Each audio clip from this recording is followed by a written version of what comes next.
নাটোরের বড়াই গ্রামে থানার মূল ফটকে টিকটক করা আওয়ামী লীগ নেত্রী শিউলি খাতুনকে গ্রেপ্তার করেছে পুলিশ। সোমবার রাতে বড়াইগ্রাম পৌর এলাকার উত্তরপাড়া মহল্লার বাসা থেকে তাকে আটক করা হয়। পরে চাঁদাবাজি ও বিস্ফোরক মামলায় তাকে গ্রেপ্তার দেখিয়ে মঙ্গলবার আদালতে তোলা হয়।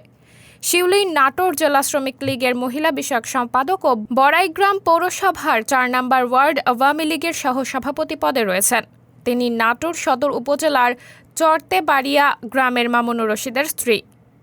গত উপজেলা পরিষদ নির্বাচনে মহিলা ভাইস চেয়ারম্যান পদে ফুটবল মার্কা প্রতীকে নির্বাচন করে পরাজিত হন তিনি।